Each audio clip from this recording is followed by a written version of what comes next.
What if one act of kindness could completely change your life? Would you take that chance, even if you had no idea how far it would take you? This story begins with an ordinary girl, a kind-hearted, hard-working young woman, who was about to discover how powerful compassion could be. Emily was no stranger to struggles. Living paycheck to paycheck, she worked long hours at a local diner, hoping to one day escape the endless cycle of bills and responsibilities. Despite her challenges, Emily always carried a hopeful heart. She believed in doing good, even when life wasn't good to her. On the other side of town lived Mr. Carter, a man who seemed to have everything. A millionaire with a sprawling estate, luxury cars, and every material comfort imaginable. Yet, he was profoundly lonely.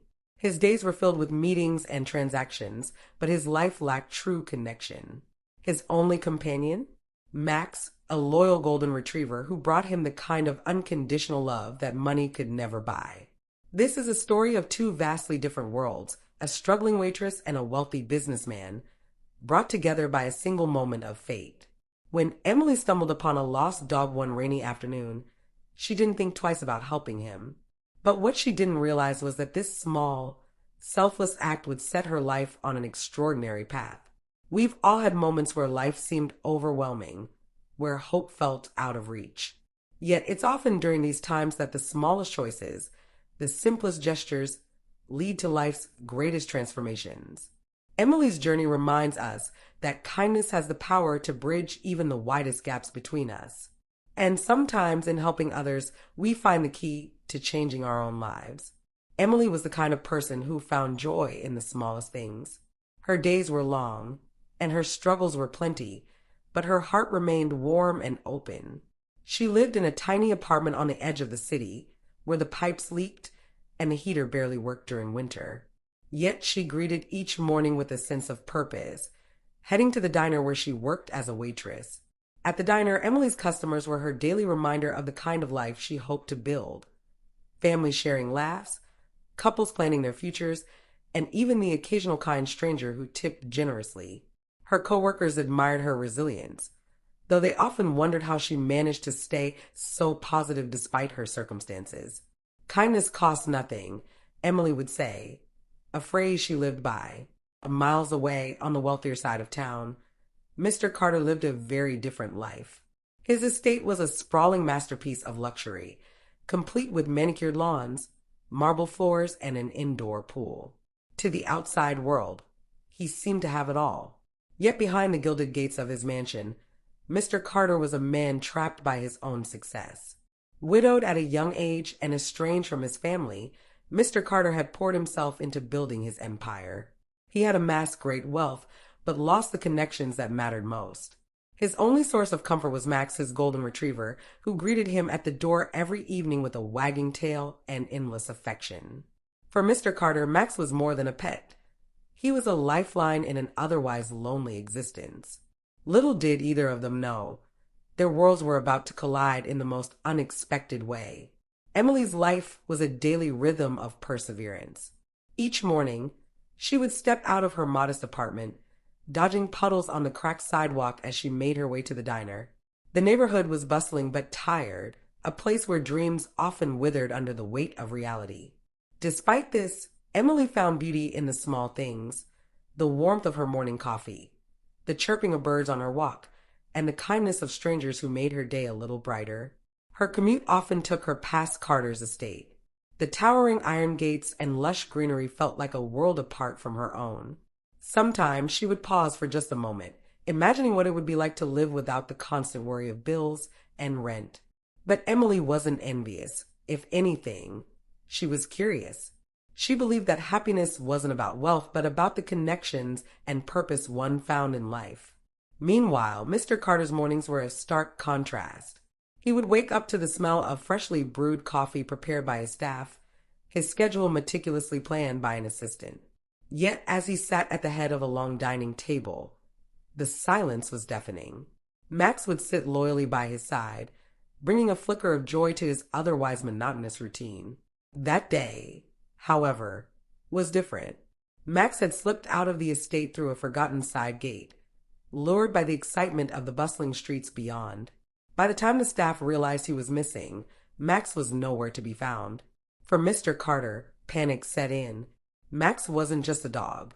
He was family, and the thought of losing him was unbearable.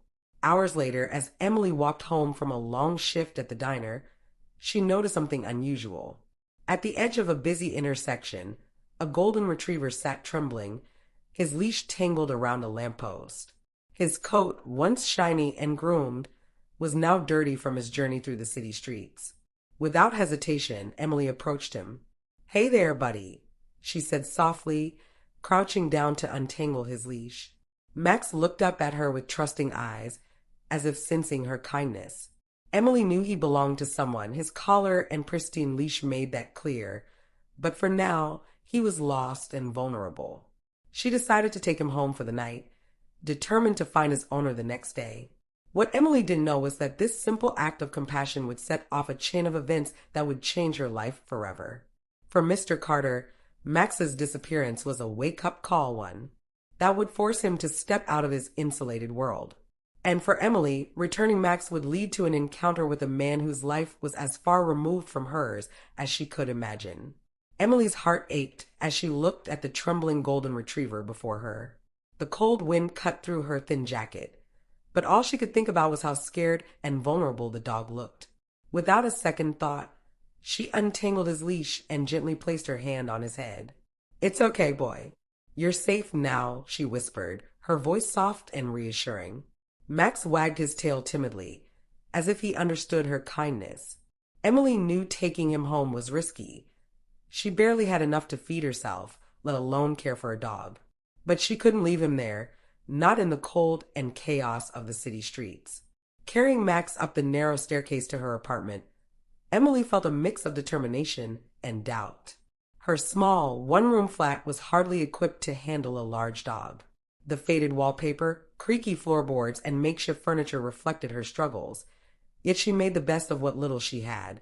After settling Max on an old blanket she found in her closet, Emily rummaged through her fridge. A leftover slice of bread and a can of tuna were all she could spare. As she placed the makeshift meal in front of him, Max looked up at her with grateful eyes before eating. "You're probably used to better food than this," she said with a wry smile. "But it's the best I can do for now." That night, as Emily lay on her lumpy mattress, she wrestled with her thoughts. How long could she keep Max? What if his owner never came forward? Despite her worries, the sight of him curled up peacefully on the blanket gave her an unfamiliar sense of contentment. The next morning brought new challenges. As Emily stepped out of her apartment with Max for a quick walk, her landlord, Mr. Green, appeared at the end of the hallway. His stern expression made her stomach drop. "Emily, you know the rules. No pets allowed," he said, his voice sharp. "I understand, Mr. Green, but I just found him. He's lost, and I'm trying to find his owner," she explained, hoping for a bit of understanding. "You have a week, no more. If I see that dog here again after that, you're out," he warned before walking away. Emily sighed, her brief moment of happiness now overshadowed by worry. On top of that, her finances were stretched thinner than ever.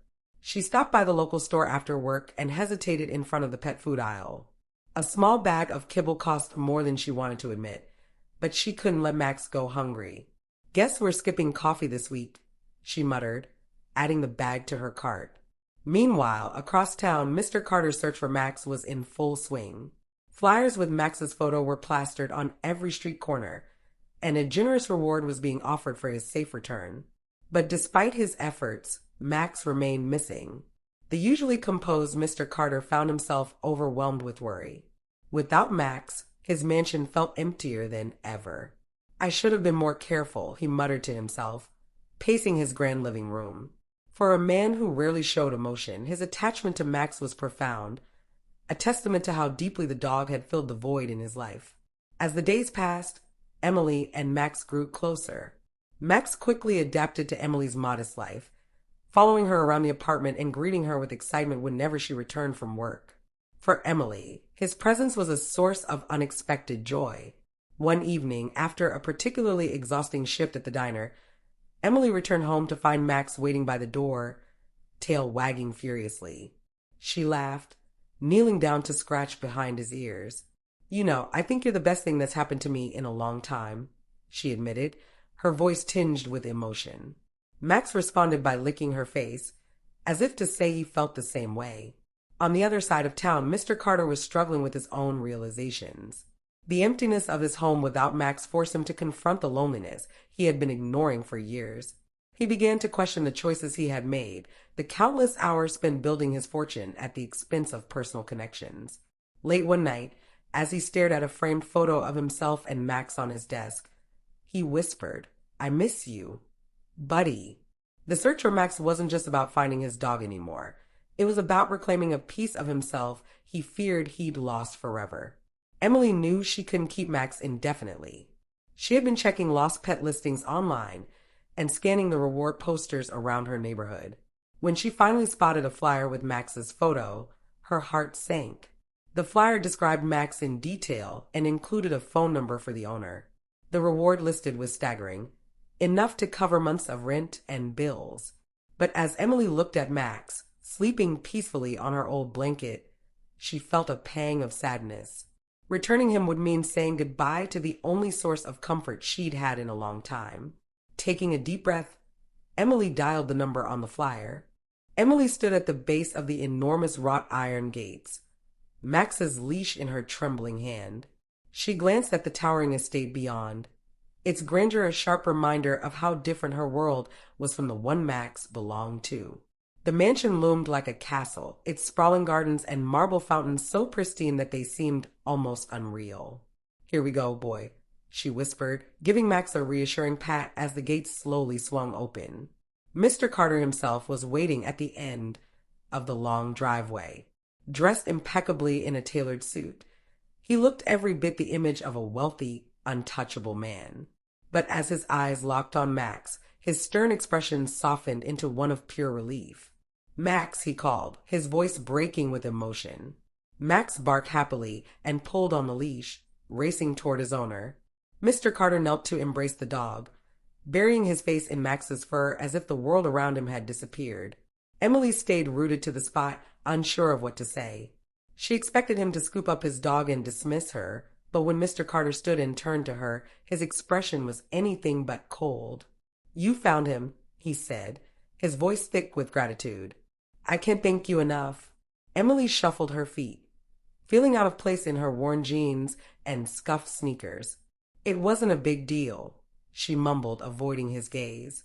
I couldn't leave him out there." For a moment, silence hung between them. The stark contrast of their lives was undeniable. Her modest clothes, tired eyes, and hesitant demeanor were a world apart from his polished appearance and commanding presence. Yet, in that moment, they were simply two people connected by the love of a dog. Mr. Carter's eyes lingered on Emily, and he noticed things he hadn't expected. Her hands were calloused, a sign of hard work. There was a quiet strength in the way she carried herself, despite her obvious nervousness. "I hope you know how much this means to me," he said sincerely. He's more than just a dog. He's my family." Emily managed a small smile. I could tell he was special. "He's a good boy." As much as she wanted to leave and retreat to the safety of her small world, there was something about Mr. Carter's gratitude that kept her rooted. She had expected him to be aloof or dismissive, but his warmth and sincerity caught her off guard. When he offered her the reward, a sum of money so large that it made her head spin, Emily hesitated. It was tempting, of course. The money could solve so many of her problems. But as she looked at Max, wagging his tail between them, she realized that her actions hadn't been about gain. "I can't take that," she said finally, shaking her head. Mr. Carter blinked in surprise. "Why not? You deserve it. You went out of your way to take care of him." Emily bit her lip, searching for the right words. Max was lost and scared. Helping him felt like the right thing to do. "That's enough for me." Her answer left Mr. Carter momentarily speechless. He was a man accustomed to transactions, rewards, deals, and contracts. But here was someone who had given selflessly, expecting nothing in return. As Emily turned to leave, Mr. Carter called out, "Wait." She paused, looking over her shoulder. Please, at least let me do something for you, he said earnestly. You've given me back something I can't put a price on. Emily hesitated, then gave a small nod. Just take good care of him, she said before walking away. Mr. Carter stood there, watching her retreating figure. He couldn't shake the curiosity that had taken hold of him. Who is this young woman? How could someone who had so little give so much? Back in the warmth of his mansion, he sat by the fireplace with Max at his feet, replaying their encounter in his mind. For the first time in years, he felt something stir within him, an unfamiliar mix of gratitude, admiration, and guilt. He thought about the life he had built, full of wealth but devoid of connection. Emily's humility had struck a chord, and he found himself wanting to know more about her. Meanwhile, Emily returned to her small apartment, her emotions a jumble of relief and sadness. She missed Max already, the wag of his tail, the warmth of his presence. But she reminded herself that she had done the right thing. Max was back where he belonged. Still, the encounter left her with a strange sense of longing. For years, she had worked tirelessly, hoping for a break, a chance to change her circumstances. But the sight of Mr. Carter's gratitude and the way Max had looked at her made her wonder if there was more to life than just getting by. Over the next few days, life returned to its usual rhythm for Emily. Long shifts at the diner, juggling bills, and dreaming of a better future. But something had shifted. The brief connection she had shared with Mr. Carter and Max lingered in her mind, like a small but persistent light breaking through the darkness. Unbeknownst to her, Mr. Carter was not ready to let their paths diverge entirely. Find out everything you can about her, he instructed his assistant one morning. Her name, where she works, anything. I owe her more than just gratitude. His assistant raised an eyebrow, but didn't question him. For the first time in a long while, Mr. Carter felt a sense of purpose beyond his business dealings. He didn't know exactly why, but something about Emily made him want to help her. Not with money, but with something deeper, something more lasting. As their worlds slowly began to intertwine, neither Emily nor Mr. Carter realized that this was just the beginning of a journey that would change both their lives forever. A few days after their encounter, Emily was shocked to find Mr. Carter waiting for her outside the diner where she worked. His luxury car looked out of place in the gritty parking lot, drawing curious glances from her co-workers. "Mr. Carter?" Emily asked, confused and slightly alarmed. "What are you doing here?" He smiled warmly, trying to put her at ease. "I owe you more than just a thank you, Emily. You took care of Max when I couldn't, and I want to return the kindness. I'd like to offer you a job." Emily's brow furrowed in suspicion. "A job?" "Yes," he replied. "At one of my companies. I see potential in you, and I think you deserve a chance to do something more." Emily hesitated, her mind racing. She was used to hard work and rejection, not opportunities like this. "Why me?" she asked, her voice edged with skepticism. "You don't even know me." "I know enough," Mr. Carter said earnestly. "You're kind, hardworking, and you don't take shortcuts. That's rare, and it's exactly what my company needs." Emily's instinct was to say no. She didn't trust wealthy people. She had seen too many of them treat others as disposable. But as she looked into Mr. Carter's eyes, she saw something different. He wasn't offering charity. He was offering faith in her abilities. After much thought, Emily reluctantly agreed. "I'll try it," she said, "but only because I want to earn it, not because you feel sorry for me." Emily's first day at Mr. Carter's company was overwhelming. She felt like an outsider among her polished and competent colleagues. Her clothes, though neat, were far less expensive than theirs, and her lack of formal education made her feel inadequate. Some employees whispered behind her back, questioning why someone with no qualifications had been hired. She must have done something to impress the boss, one of them muttered, loud enough for Emily to hear. The word stung, but Emily refused to let them see her falter. She threw herself into her work, staying late to learn new skills and asking questions whenever she didn't understand something. Mr. Carter noticed her struggles and made an effort to mentor her personally. He would check in on her progress, offering guidance and encouragement. "You're doing great, Emily," he said one evening after reviewing her work. "Don't let anyone make you feel like you don't belong here." Despite his support, Emily struggled with her pride. Accepting help from a millionaire still didn't sit well with her, and she often felt like she had to prove she wasn't taking advantage of his generosity. For Mr. Carter, the challenge was different. He found himself growing more attached to Emily, not just because of her determination, but because of her honesty and the way she reminded him of the things he had lost sight of. Emily has more heart than anyone I've ever met, he confided in his assistant one day. She's teaching me things I didn't even realize I needed to learn, but their growing bond wasn't without hurdles. Emily's independent nature sometimes clashed with Mr. Carter's desire to help her, leading to tense conversations. "I don't need a savior," she told him once. "I just need a fair chance." Mr. Carter respected her resolve, even as he struggled to show her that his intentions were genuine. As weeks turned into months, Emily began to find her footing at the company. She discovered talent she didn't know she had, excelling in areas like problem solving and customer relations. Her colleagues, once skeptical, started to respect her dedication and results. One day, during a major meeting, Emily proposed an idea to streamline operations, a suggestion that not only impressed Mr. Carter, but also saved the company thousands of dollars. "That was brilliant," Mr. Carter told her afterward, a genuine smile lighting up his face. Emily blushed but felt a surge of pride. For the first time, she felt like she truly belonged. Outside of work, Mr. Carter also began to change. Inspired by Emily's resilience and compassion, he started volunteering at local shelters and reconnecting with the community. He even set up a fund to help struggling families get back on their feet, naming it after Max as a tribute to the dog that had brought Emily into his life. The two of them grew closer through these shared efforts, their initial wariness giving way to mutual respect and admiration. Emily saw a side of Mr. Carter that few others did, a man who, despite his wealth, craved connection and meaning. "You're not who I thought you were," she admitted one evening as they worked late on a charity project together. "Neither are you," he replied with a teasing smile. Their laughter filled the room, a sign of the trust and camaraderie that had grown between them.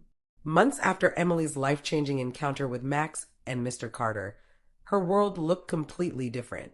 She stood in her new apartment, a cozy, sunlit space that she had worked tirelessly to afford. The walls were adorned with framed photos of the milestones she had achieved, including her promotion at Mr. Carter's company.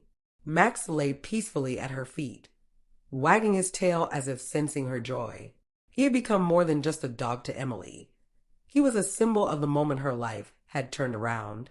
Mr. Carter, too, had undergone a transformation. No longer consumed by wealth and loneliness, he had found fulfillment in giving back to the community. His charity foundation, inspired by Emily's kindness, had already helped dozens of families in need. "Life feels different now," Mr. Carter said during one of their regular coffee meetings. "It's not about what I have anymore. It's about what I can give." For Emily, stability and happiness were no longer distant dreams. She had built a life she could be proud of, and along the way, she had found a mentor and friend in Mr. Carter. "I never thought I'd say this," Emily admitted one day as they walked Max through the park, "but I'm grateful for the struggles I went through. They brought me here, and I'm grateful for you," Mr. Carter replied, smiling. "You reminded me that wealth means nothing without heart." The story of Emily and Mr. Carter serves as a testament to the power of kindness and the profound impact it can have on lives. For Emily, a single act of selflessness, rescuing a lost dog, set off a chain reaction that led her to opportunities she never thought possible. For Mr. Carter, it was Emily's genuine compassion that opened his eyes to the emptiness of his wealth and the importance of human connection. Together, they showed that the smallest actions, like helping a stranger, can ripple outward in ways no one can predict. "This is what life is all about," Emily reflected. "Not the money, not the success, but the moments where we lift each other up." Their journey teaches us that we are all capable of making a difference, no matter how small. It reminds us that hope can emerge from the most unlikely places, and that true wealth lies in the relationships and meaning we build. As Emily and Mr. Carter's story comes to a close, it leaves us with a question. What small act of kindness can you offer today? In a world where so many people are fighting their own battles, your kindness could be the spark that changes someone's life, and maybe even your own. Whether it's helping a neighbor, supporting a friend, or simply showing compassion to a stranger. Every gesture counts. Because, as Emily and Mr. Carter discovered, the path to a richer, more meaningful life often begins with one selfless act. In a society often driven by competition and personal gain, Emily and Mr. Carter's story reminds us of the transformative power of kindness. It challenges us to reconsider what success truly means and how we measure our lives. As the saying goes, no act of kindness, no matter how small, is ever wasted. Emily's decision to help Max not only changed her life, but also inspired Mr. Carter to find purpose beyond wealth. Together, they proved that compassion can bridge even the widest of gaps. So, as you go about your day, remember that the next big opportunity or connection might be waiting in the most unexpected place. Take a chance. Be kind. You never know whose life or future you might be changing.